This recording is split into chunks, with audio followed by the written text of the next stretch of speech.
I've got some help in the kitchen. All right, I hesitate to show this because we're doing it our way and everybody's gonna say we're doing it wrong, and that's okay. But when you're dealing with stupidity, there's really not a right or a wrong way to do it. You just have to do it the best you can. So we like the idea of the person who told us to put salt down, but we didn't have enough burlap. We had some burlap, so we put it up where it was the heaviest and we covered it. And right up here, this is where the kitchen sink is. And there was one open area where the pipe goes down. So we saturated that with salt and then covered it with plastic so that the salt doesn't touch the pipes. Although there's pipe down below that's... Yeah, nothing I can do about that. This is to deter fungus and rodent critters and anything that doesn't like salt in large quantities. Anything like that.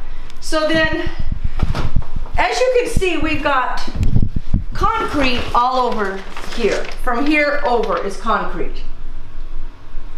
And then this is the part where we can actually see water run through it.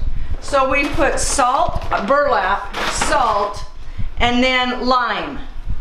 And now we're covering it with plastic and going to seal it off the edges. Plastic is the vapor barrier between the ground and the house. Right. And I keep getting tar on me.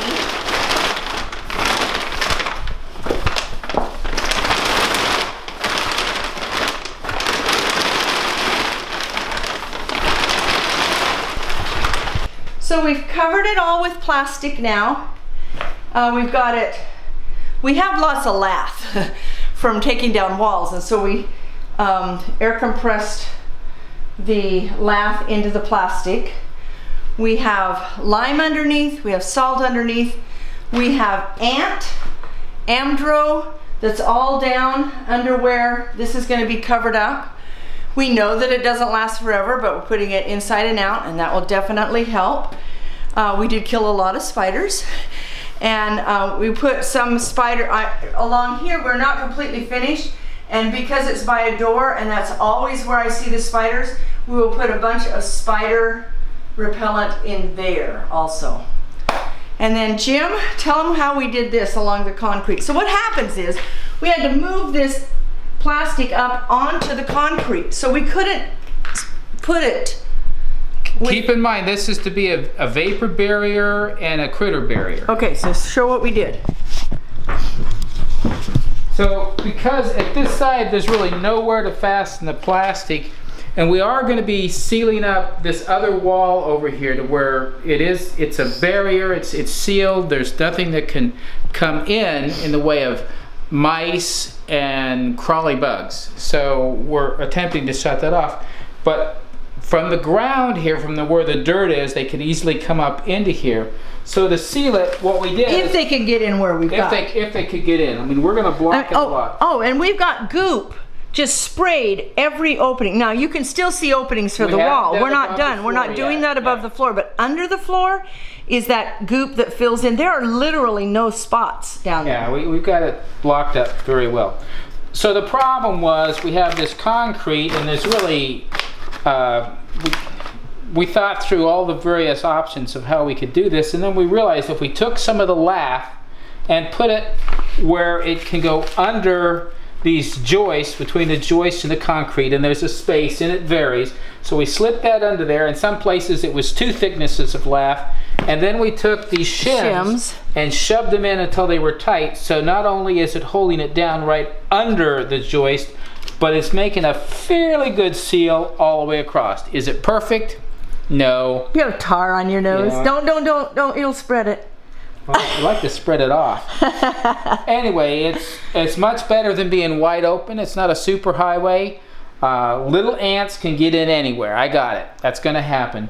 But for the larger bugs, definitely we're stopping them, and that's the objective here. But also to seal the moisture out, and with this running water down through here, this is going to be a great moisture barrier. It's going to cut down on the biggest parts of the problems that have existed in the past. Yay! Now this is one step. The other step, and we're going to talk about this another time, is the French drain. Actually, I think we'll do it on this video. We'll take them out and show them what we're doing. French drain and berm, that's the other. So we're going to explain what we're doing with that, and then when we get around to doing it, we can show you the process of what we're going through to put that in place.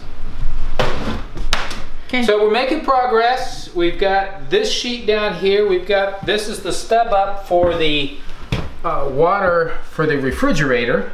We're happy about this. Things are fitting together fairly well. We understand it's OSB. We have underlayment that goes on top of it, which is this, which, just so that you know what it's, that'll be on top of it. We still have to fill that in. We've had to sister everywhere to get things to fit, because there is no uniformity in the distance between these. Now what we have here, if you look closely, you'll see some hardy board under here, which is because this has been a moist area and we anticipate the possibility again. And then we've put underlayment on here because the hardy board and the OSB thickness is about that different.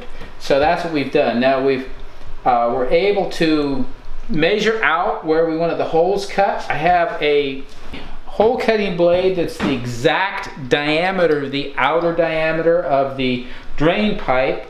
And for those of you who have not used these, let me show you how they operate. You've got this mandrel here, and I'm going to take this off, and it screws into the blade. You've got this pilot bit that gets the hole started. And then once it's started, this hole saw takes over and makes the hole. As opposed to the one that we did wrong that one time. This is correct. Yeah, this is the right kind. And it works sweet. Yeah, it works very well.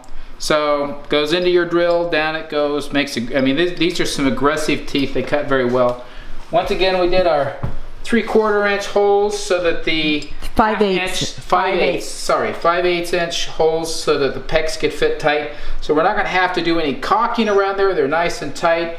We'd remove these Keeney valves. They have a little clip that pulls out, and then you're just, we found you couldn't just pull them. I wasn't man enough to do that, so I had to cut these a little shorter, and then I could grab the PEX pipe with pliers and pull it out. It pulls pretty hard. So yeah, you can reuse, but they are hard. So, but we've got this in. This is in place. We've got to build it up front and sides. We're still going to do that now that we know exactly where it's laying, but there's some systems We're thrilled because to us this was like, okay, we got to make this odd shaped board, and it's got to be waterproof, and it's got to be drilled, and it all worked.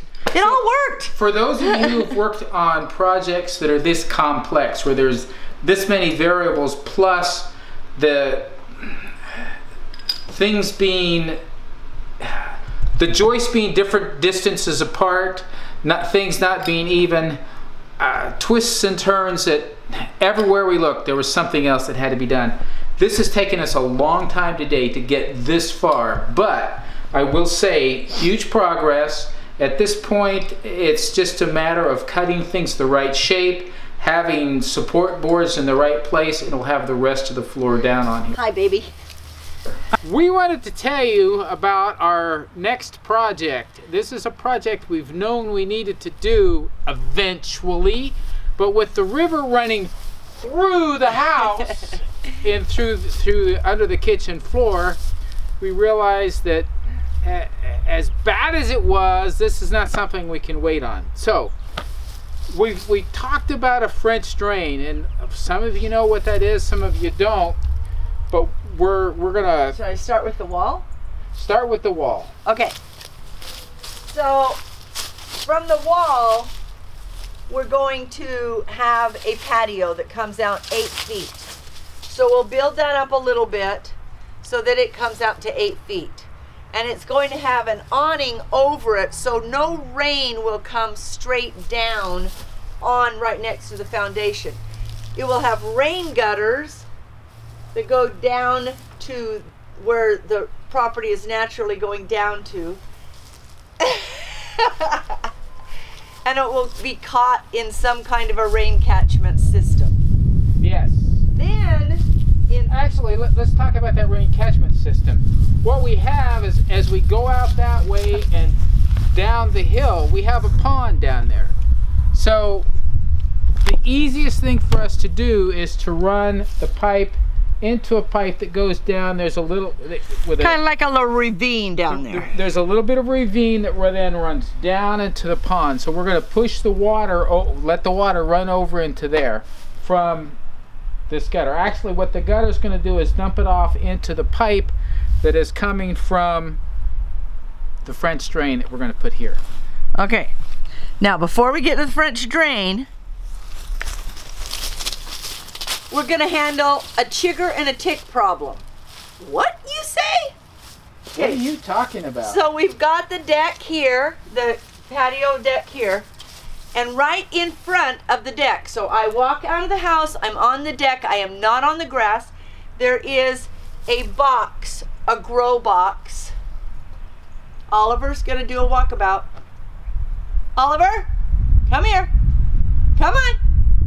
Stay close. Come Stay here. where we can see you. Good boy. There's going to be a grow box all the way across the entire front of the house. Except for the walkway. The walkway. The two walkways. Yeah. And in this grow box is all of my herbs. So I just have to walk out of my house, snip it, walk back in. Never stepped on that grass. With the ticks. With the ticks and the chiggers. Now, in front of the grow box, below the ground, under the grass, where you can't see it, we're going to dig a trench that goes down, and the amount it goes down, I'm still learning about. At least 2 foot, maybe more, we'll see.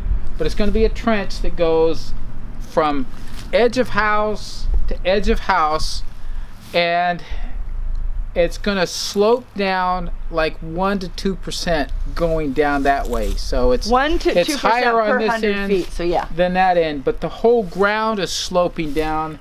Maybe about right. And there's a pipe. And yeah, I mean it's naturally sloping here. From what we understand, we're going to build it about 2 foot wide. We're then going to get some gravel. Not gravel, the cloth that we're going to put in. The landscape crap. Landscape cloth. The really good stuff. We're going to line the bottom and the sides. Couple inches of large gravel, like 1 to 2 inch size stones. Then we're going to have a perforated drain pipe that's going to run the distance. Then we're going to fill the hole up, mostly, with the rocks. And then the last 6-8 inches is going to be soil and sod that's going to go over the top of it. So and the dirt that's come out of it is going to be a berm on this side. Doesn't have to be too high, but high enough that water that's running on the surface will get stopped by that and diverted that direction as well. But what soaks in and what's running under the soil is going to get into the French drain with the rocks. Easy, less resistance flow into the pipe and down that direction. Plus the grow box is also going to be a stoppment. So we're not going to have water that can just rush into the house. There won't be sitting water on this. It's all going to be caught under here and taken away from underneath the house. Ta-da! That's the plan. We'll see how well we can make that Whoa, happen. where's that chicken going? It was just attacking the cat. Now the cat's attacking the chicken. They play. They play. This today is the last day to get the 12 weeks of Heartiness for $59. We love living the way we are and eating the way we do, and we want to share it with you. Tomorrow it'll be $99, but tomorrow you're going to get the breakfast book with it. Okay. And we'll be coming out with that one. Okay. So anyway, we thank you everyone who's subscribed. We have an amazing group, and now we need to have some live webinars so that we can talk back and forth with them. It's time. They'll start this week. They'll start this week. Alrighty. Bye-bye.